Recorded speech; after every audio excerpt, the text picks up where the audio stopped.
Hey everyone, and welcome to Card Counting 102. I'm going to go over 5 things on this topic. A brief introduction, the reality of card counting, the mathematics and statistics of card counting, heat, and is it worth it? Okay, first of all, the introduction. I'm not going to go over how to card count, but rather the nature behind it. If you do want to learn more about card counting, there's some really good sources out there. First off, I would recommend going to bj21.com. And then from there you would click on, what am I trying to look for? Blackjack School. And here there's 24 lessons provided on card counting. They're free and you can just do them at the palm of your hand at home. So lesson 1, basic strat. Lesson 2, learning basic strat. Lesson 3, the basics of card counting. Lesson 4, how to card count. And as you go on, single decks, blah blah blah, bet spread, everything you need to know. And then some other sources I would recommend are books by Don Sling. I don't know how you pronounce his name, but Blackjack Attack 3 is a must-have for every card counter. It talks about team play, it talks about cover play, it talks about wonging in, wonging out. It gives a lot of realistic scenarios where you take theoretic numbers into practice. Some other good authors are Arnold Snyder. The one book I've read by him that I would highly recommend is Black Belt in Blackjack. He talks about a lot about, well, first off, he recommends his card counting system, which is the Red 7, which is pretty easy to use since you don't have to convert to true count. Or I think that's what it is. And he also goes over the Zen system, which is a more advanced system than high-low, which is what most of you are probably familiar with. Like the other book, like Don's book, he talks about cover play, he talks about heat, and he gives a lot of good charts and indexes for different types of games. He simplifies them too, so there's not that much more memorizing than what you're supposed to know. And another good author I would recommend is Stanford Wong. A lot of his stuff are more theoretic, and he gives exact simulations on what your bet spread should be and what the exact index is. So his material is more accurate, but it's also a lot more rigorous to memorize. From what I've remembered, a lot of his stuff, well, his most popular or acclaimed book is Professional Blackjack. Blackjack Secrets is pretty good too, but he gives really, really good charts on shoe games, single decks, double decks, games with surrender, without surrender, with and without doubling. He just gives every single index you need to have memorized. Okay, moving on. So once you've mastered your card counting system, high-low is the most common, but there's other systems like Zen, High-Opt1, High-Opt2, KO. But anyways, once you've memorized your system, for someone who's never started card counting, I would highly recommend Zen because it is a little stronger than high-low, and it doesn't take that much more effort. Instead of being a level 1 count, it's a level 2 count, which means you have to add and subtract 1s and 2s instead of just ones and minus 1s. But anyways, once you've done that and memorized at least the illustrious 18 or more comprehensive index, what's next? We're going to talk about the reality of bringing all that into practice, a real casino. Okay, first off, it's nothing like the movie 21. It's not that glamorous. It's not that suspenseful. You're not going to get beat up and arrested or blackmailed, stuff like that. But you do need a big bankroll. You're not going to make tens of thousands of hundreds of thousands of dollars. You're not going to turn $800 into $8,000. It's not guaranteed. It's not even near guaranteed. It's a game of small edges, which is why you need a huge bankroll. Realistically, your edge is about from slightly below 1% to maybe slightly above 1% in the long haul. You're not going to see games that often with a 2% advantage, or more than 2%. Well, unless you play single or really, really good double deck games. That's why game selection is very important. You want to have as big of an edge as you can. And that brings us to the mathematics and statistics of card counting. The two most important variables, or the only two variables you need to really know, are your expected value and the standard deviation. With those two variables, you can calculate everything else. Your risk of ruin, your NO, and there's a lot more to it, but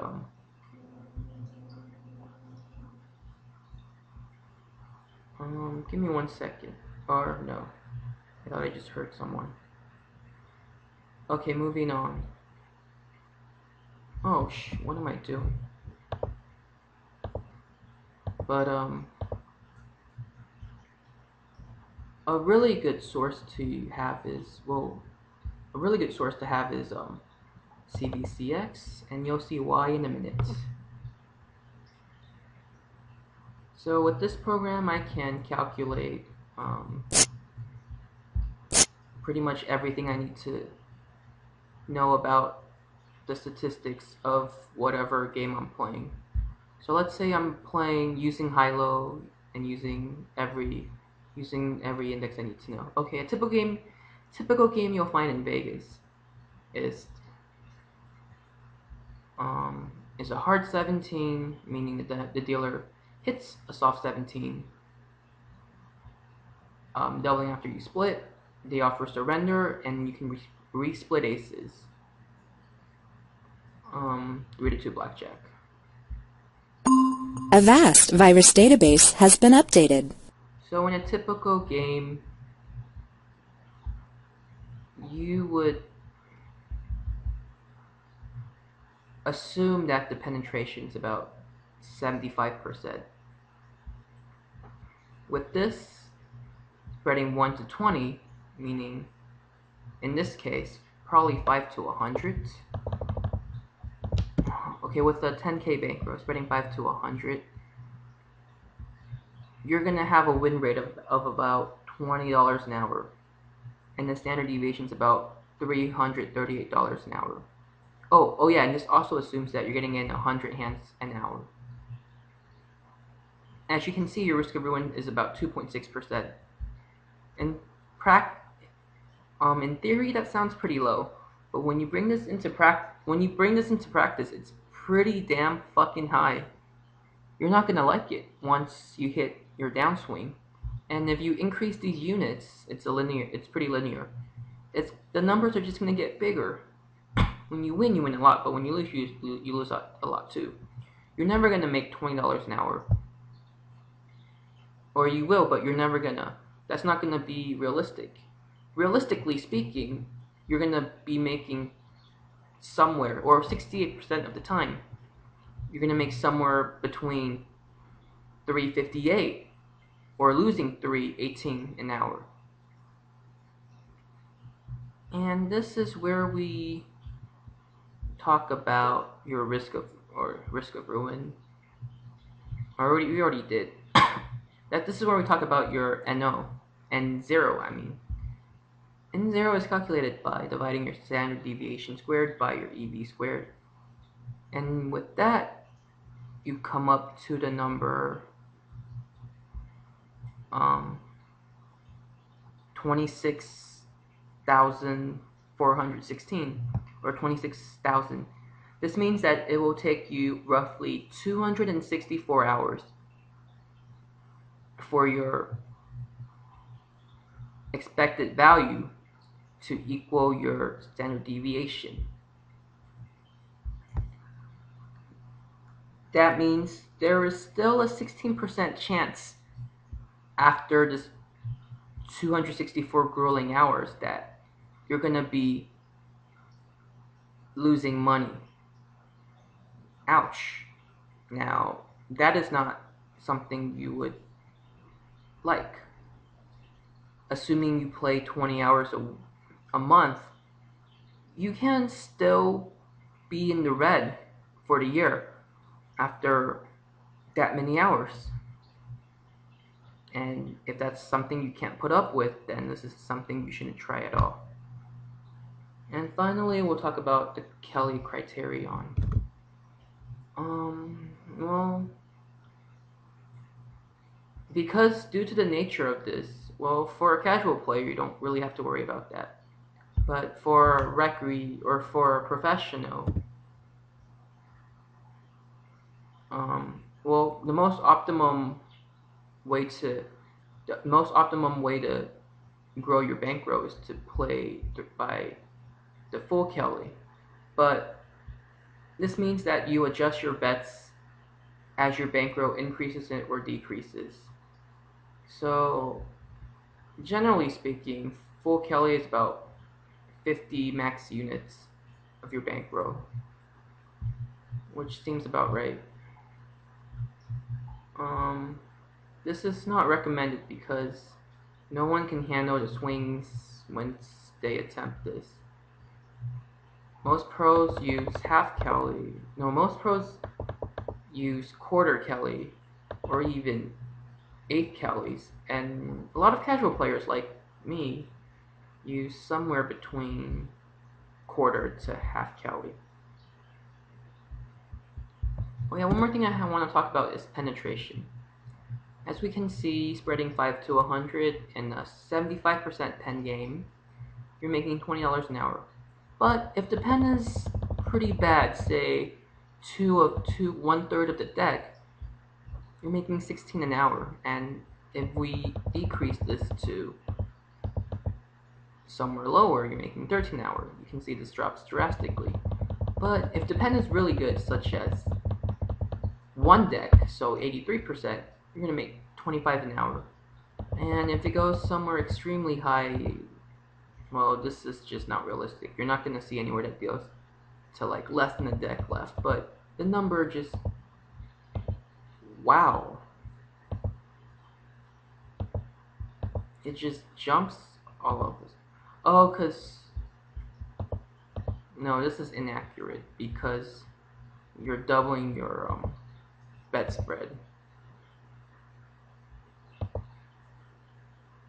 So realistically, or in this case, 88 would be about $30 an hour, or it would be $28 an hour, not 56.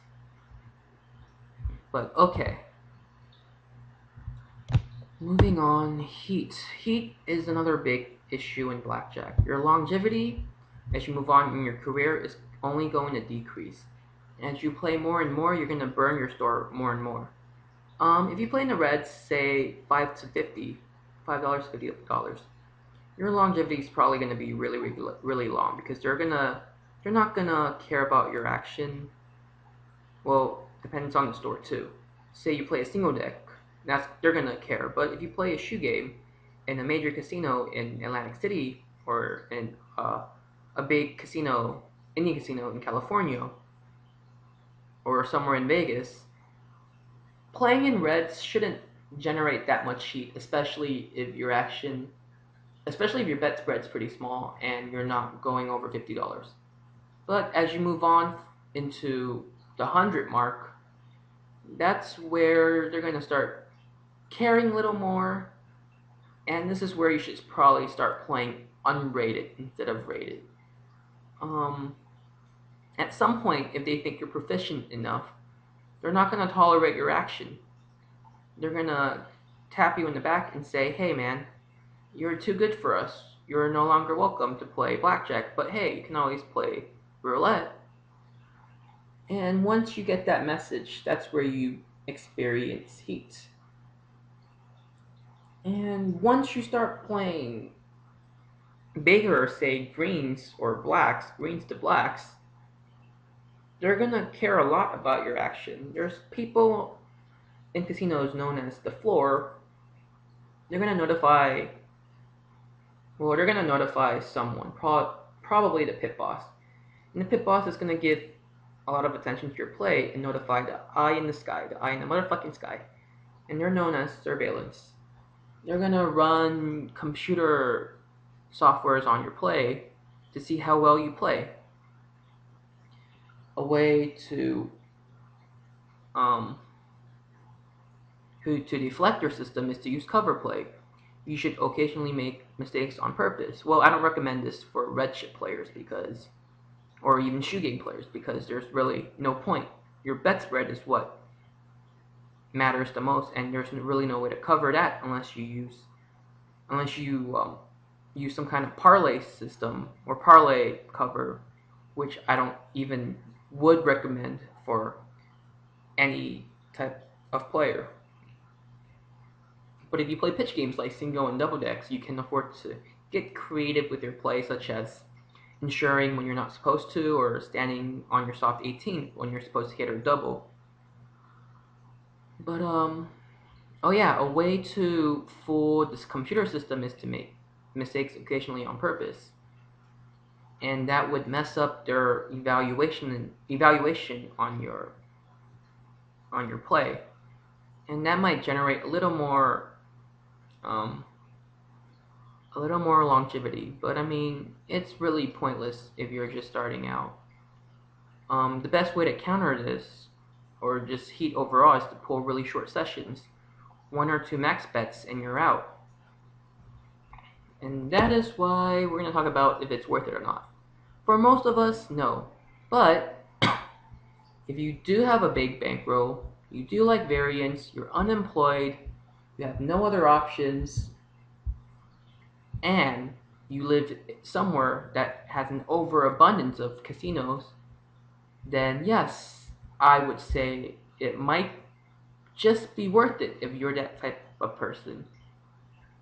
For me, it's not worth it because I'm from the Bay Area and there's only really 4 or 5 casinos that I can really go to, and they're all about 2 to 3 hours or 1 to 3 hours away.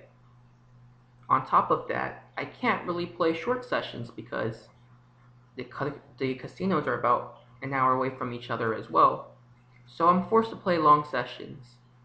As a result of that, I'm pretty much backed from each one of them. Because, I mean, hey, I played for maybe even a little of 100 hours in most of, or not even 100 hours in most of them. And it doesn't take them that long to start. They're not stupid, is what I'm trying to say. Um, so, anyways, as you go on your blackjack career, you might start noticing other advantage play ventures that produces higher reward and lower risk. And I would recommend you to do that instead. But those are pretty hard to find. Well, poker is an example of this. If you find a soft poker game, the edge is way bigger, the EV is way bigger, and the standard deviation is way lower, which means that your risk of ruin is way lower, and it takes less hands for you to reach before your standard deviation equals your expected value. But yeah, thanks for watching. I hope you got something out of this lesson. If you have any questions, feel free to